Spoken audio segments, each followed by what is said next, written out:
Hi friends, welcome to கோமோஸ் life style. கை கால் வலி, உடம்பு வலி, முதுகு வலி, குறுக்கு வலி, உடம்புல இருக்கக்கூடிய அனைத்து வலிகளுக்கும் நம்மளோட எலும்பை நரம்ப ஆரோக்கியமா வச்சுக்கிறதுக்கு இந்த பொருள் மட்டும் இருந்தா போதும். 90 வயசு ஆனாலும் துள்ளி குதிச்சு ஓடுவீங்க. இன்னைக்கான வீடியோ எல்லாருக்குமே ரொம்ப யூஸ்ஃபுல்லா இருக்கும். வீடியோவை ஸ்கிப் பண்ணாம பாருங்க. வீடியோக்குள்ள போறதுக்கு முன்னாடி நம்ம சேனலை ஃபர்ஸ்ட் டைம் பாக்குறவங்களா இருந்தா சப்ஸ்கிரைப் பண்ணிட்டு பக்கத்துல இருக்க பெல் ஐகானை கிளிக் பண்ணி ஆளுன்னு கொடுத்துக்கோங்க. அப்பதான் நான் போடக்கூடிய வீடியோக்கள் நோட்டிபிகேஷனா வரும். இப்போம்லாம் குழந்தைங்கள்ல இருந்து பெரியவங்க வரைக்கும் மூட்டு வலி, முழங்கால் வலி, குதிகால் வலி, கழுத்து வலி, குறுக்கு வலி, மூட்டு தேய்மானம் இந்த மாதிரி நிறைய அவஸ்தைப்பட்டுக்கிட்டு இருக்காங்க. அவங்கெல்லாம் இந்த ஒரு பொருளை மட்டும் எடுத்துக்கிட்டீங்க அப்படின்னா உங்களுக்கு ஆயுசுக்கும் இந்த பிரச்சனைகள்லாம் வரவே வராதுங்க. இதுக்காக கருப்பு உளுந்து எடுத்துக்கோங்க. வெள்ளை உளுந்து எடுக்கக்கூடாது, கருப்பு உளுந்து தான் எடுக்கணும். கருப்பு உளுந்துல கல், மண், தூசி எல்லாம் இருக்கும். அதனால அதை நல்லா 2-3 தண்ணி வச்சு கழுவி நல்லா வெயில்ல காய வச்சு எடுத்துக்கலாம். உளுந்த நல்லா கழுவி காய வச்சு எடுத்து வச்சிருக்கிறேன். இந்த கிளாஸுக்கு 2 கிளாஸ் எடுத்துக்கிறேன். நீங்க எந்த கிளாஸ்ல அளவு எடுக்கிறீங்களோ அதே கிளாஸ்ல தான் அரிசியும் அளவு எடுக்கணும். நான் கொஞ்சம் அதிகமாகவே ரெடி பண்ணி வச்சுக்குவேன். உங்களுக்கு கொஞ்சமாக தேவைப்படுது அப்படின்னா அதுக்கேற்றாப்புல நீங்கள் அளந்து எடுத்துக்கோங்க. கருப்பு உளுந்தில் உடைச்ச உளுந்து கூட இருக்கும், அது கூட எடுத்துக்கலாம். ஆனால் வெள்ளை உளுந்து மட்டும் சேர்த்துக்காண்டாம். இப்போ 2 கிளாஸ் உளுந்து எடுத்துருக்கிறேன். 2 கிளாஸ் உளுந்துக்கு 1/2 கிளாஸ் பச்சரிசி சேர்க்கணும். 1 கிளாஸ் உளுந்து எடுத்தீங்க அப்படின்னா 1/4 கிளாஸ் சேர்த்துக்கோங்க. இப்போ நான் 2 கிளாஸ் எடுத்துருக்கிறதுனால 1/2 கிளாஸ் பச்சரிசி எடுத்துருக்கிறேன். பச்சரிசியையும் 2 தண்ணி வச்சு கழுவிட்டு காய வச்சு எடுத்துருக்கிறேன். பச்சரிசியை வெயிலில் காய வைக்காண்டாம், நிழலில் காய வச்சு எடுத்துக்கோங்க.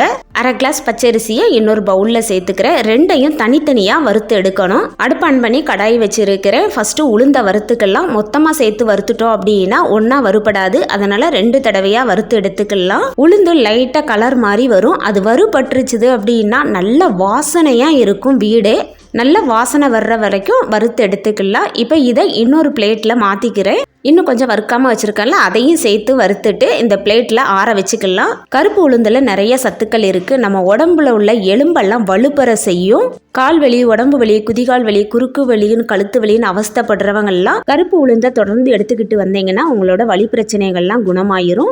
அந்த காலத்துல நம்ம தாத்தா பாட்டிலாம் ஆரோக்கியமா இருந்தாங்க அப்படின்னா கருப்பு உளுந்த அவங்க அடிக்கடி யூஸ் பண்ணதுனால தான் எடுத்து வச்சிருக்க பச்சரிசியையும் வறுத்து எடுத்துக்கலாம். பச்சரிசியை பொரியரிசின்னு சொல்லுவோம்ல, அந்த அளவுக்கு அது பொரிஞ்சு வரும். அந்த அளவுக்கு வறுத்து எடுத்துக்கணும். பச்சரிசிக்கு பதில் புழுங்கல் அரிசி, சாப்பாட்டு அரிசி கூட நம்ம எடுத்துக்கலாம். இப்போ இந்த அளவுக்கு நல்லா வறுத்து எடுத்தாச்சு. உளுந்தோட அந்த அரிசியையும் சேர்த்துக்கலாம். இது நல்லா ஆறணும். ஆறுனதுக்கு அப்புறம் மிக்சியில சேர்த்து பவுடர் பண்ணி எடுத்துக்கலாம். உளுந்தையும் அரிசியும் நல்லா ஒண்ணா மிக்ஸ் பண்ணிட்டு இதை நல்லா ஆற விட்டுருங்க. ஆறுனதுக்கு அப்புறம் தான் நம்ம பவுடர் பண்ணி எடுக்கணும். இனிமே கை கால் வலி, முழங்கால் வலி, குதிகால் வலி, கழுத்து வலி, குறுக்கு வலின்னு சொல்லி அடிக்கடி ஹாஸ்பிட்டல் போகணும்னு தேவையே இல்லை. இந்த ஒரு பவுடரை மட்டும் நீங்க திரிச்சு வச்சுக்கிட்டாலே போதும். இனிமேல் ஹாஸ்பிட்டல் பக்கமே போக மாட்டீங்க. நல்லா ஆறிடுச்சு. இது மிக்சி ஜார் எடுத்துக்கிறேன். இதுல கொஞ்சம் கொஞ்சமா சேர்த்து நல்லா நைஸா பவுடர் பண்ணி எடுத்துக்கலாம். நீங்க அதிகமான குவாலிட்டியில செய்யறீங்க அப்படின்னா மிஷின்ல கொடுத்து பவுடர் பண்ணி எடுத்துக்கோங்க. இந்த அளவுக்கு நைஸா பவுடர் பண்ணி எடுத்துட்டேன். இப்போ இதை இன்னொரு பிளேட்ல மாத்திக்கலாம். அடுத்ததையும் நான் பவுடர் பண்ணி எடுத்துக்கிட்டேன். இது கூட ஒரு 3 ஏலக்காய் சேர்த்துக்கிறேன். நல்ல மணமாக இருக்கும். இது நீங்கள் தேவைப்பட்டால் சேர்த்துக்கோங்க, இல்லைன்னா ஸ்கிப் பண்ணிடுங்க. இதையும் நல்லா பவுடர் பண்ணி எடுத்துட்டு அதே பிளேட்டில் சேர்த்துக்கலாம். இது நல்லா ஆறணும். ஆறுனதுக்கு அப்புறம் தான் பாக்ஸில் போட்டு ஸ்டோர் பண்ணி வைக்கணும். ஆறதுக்கு முன்னே பாக்ஸில் போட்டுறாதுங்க. ஒரு கரண்டி வச்சு இந்த மாதிரி நல்லா கிளறி விட்டிங்கன்னா சீக்கிரமாக ஆறிடும். இந்த ஒரு பவுடரை மட்டும் ரெடி பண்ணி வச்சுக்கிட்டிங்கன்னா மூட்டு வலி, முழங்கால் வலி, குதிகால் வலி, கழுத்து வலி, குறுக்கு வலின்னு அவஸ்தைப்படுறீங்கன்னா இந்த ஒரு பவுடரே போதும். நல்லா ஆறிடுச்சுது. ஒரு பாக்ஸில் போட்டு ஸ்டோர் பண்ணிக்கிறேன். நம்ம தேவைப்படும் போது இதுல இருந்து கொஞ்சம் கொஞ்சமா எடுத்துக்கலாம். டெய்லிலாம் இந்த பவுடரை ரெடி பண்ணணும்னு தேவையில்லை. இந்த மாதிரி ஸ்டோர் பண்ணி வச்சுக்கிட்டோம் அப்படின்னா வருஷம் ஆனாலுமே இது கெட்டே போகாது. நம்ம வறுத்து தான் சேர்த்துருக்கிறோம். அந்த காலத்துல நம்ம தாத்தா பாட்டிலாம் இந்த மாதிரி தான் செஞ்சு வச்சுக்கிட்டாங்க. அவங்க உடம்புல எந்த ஒரு பிரச்சனையும் இல்லாம ரொம்ப ஆரோக்கியமாவே வாழ்ந்தாங்க. இதை எப்படி ரெடி பண்ணணும் அப்படிங்கறத சொல்றேன். ஒரு பாத்திரம் எடுத்திருக்கிறேன். ரெடி பண்ணி வச்சிருக்க பவுடர்ல இருந்து ஒரு 3 ஸ்பூன் சேர்த்துக்கலாம். நான் 4 பேர் குடிக்கிற அளவுக்கு பண்றேன். இது கூடவே ஒரு 5 கிளாஸ் தண்ணி சேர்த்துக்கிறேன். இது நல்லா கொதிச்சு வெந்து வரும்போது 4 கிளாஸா வந்துடும். ஒரு ஸ்பூன் வச்சு நல்லா மிக்ஸ் பண்ணி விட்டுக்கலாம். கட்டியே இல்லாம கரைச்சி எடுத்துட்டு அடுப்பு ஆன் பண்ணி இதை காய்ச்சி எடுத்துக்கலாம். நான் கொஞ்சம் தண்ணியா தான் காய்க்கிறேன். அப்பதான் குழந்தைங்க சாப்பிடுவாங்கன்னு. நீங்க கொஞ்சம் நல்லா திக்கா காய்ச்சி எடுங்க, நல்லா இருக்கும். இதை நல்லா கட்டியா உளுந்தங்களி மாதிரி கூட கிண்டி சாப்பிடலாம். அப்ப தண்ணி நீங்க கம்மியா சேர்த்துக்கோங்க. ரொம்ப நேரம் கிண்டணும் தேவையில்லை. அரிசியும் உளுந்தையும் வறுத்து தான் சேர்த்திருக்கோம். அதனால இதுல இருந்து பச்சை வாடெல்லாம் வராது. அதனால ரொம்ப நேரம் போட்டு கிண்டணும் தேவையில்லை. களியா ரெடி பண்றீங்கன்னா தண்ணி கம்மியாக சேர்த்து நல்லெண்ணெய் சேர்த்து கிண்டி எடுங்க. வயசுக்கு வந்த குழந்தைங்க, டெலிவரி ஆனவங்களுக்கெல்லாம் இதை அடிக்கடி செஞ்சு கொடுங்க. மூட்டு வலி, முழங்கால் வலி, குறுக்கு வலிலாம் வராது.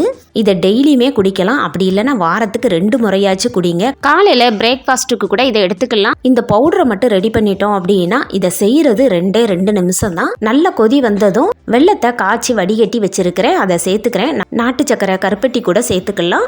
வெல்லம் சேர்த்து கொதி வந்ததும் தேங்காய் துருவி வச்சிருக்கிறேன், அதையும் சேர்த்துட்டு அடுப்பை ஆஃப் பண்ணிக்கலாம். உளுந்து கஞ்சி ரெடி ஆகிருச்சுது. ரொம்ப டேஸ்டாகவும் ஆரோக்கியமாகவும் இருக்கும். காலையில் இதை பிரேக்ஃபாஸ்ட்டுக்கு கூட எடுத்துக்கலாம். ஈவினிங் ஸ்கூல் விட்டு குழந்தைங்க வந்தாங்க அப்படின்னா அவங்களுக்கு இதில் ஒரு கிளாஸ் கொடுங்க. எலும்பு நரம்பு நல்ல வலு பெறும். ஒரு ஆரோக்கியமான உளுந்தங்கஞ்சி ரெடி பண்ணிட்டோம். இதை செய்யறது ரொம்பவே ஈஸி தான். இதை வாரத்துக்கு 2 நாள் குடிச்சிட்டே வந்தீங்க அப்படின்னா உங்கள் உடம்புல இருக்கக்கூடிய வலிகள் எல்லாமே குணமாயிரும். இன்னைக்கு ஒரு ஆரோக்கியமான டிப்ஸ் சொல்லியிருக்கேன்னு நினைக்கிறேன். இந்த மாதிரி யூஸ்ஃபுல்லான டிப்ஸ் எல்லாம் நம்ம சேனலில் நிறைய இருக்குது. நம்ம சேனலை பார்க்காதவங்க ஒரு டைம் விசிட் பண்ணி பாருங்க, ரொம்ப யூஸ்ஃபுல்லாக இருக்கும். இன்னைக்கான வீடியோ பிடிச்சதுன்னா லைக் பண்ணுங்க, உங்க ஃப்ரெண்ட்ஸ் அண்ட் ஃபேமிலிக்கு ஷேர் பண்ணுங்க, மறக்காம சப்ஸ்கிரைப் பண்ணுங்க. அடுத்த வீடியோவில் பார்க்கலாம். தேங்க்ஸ் ஃபார் வாட்சிங்.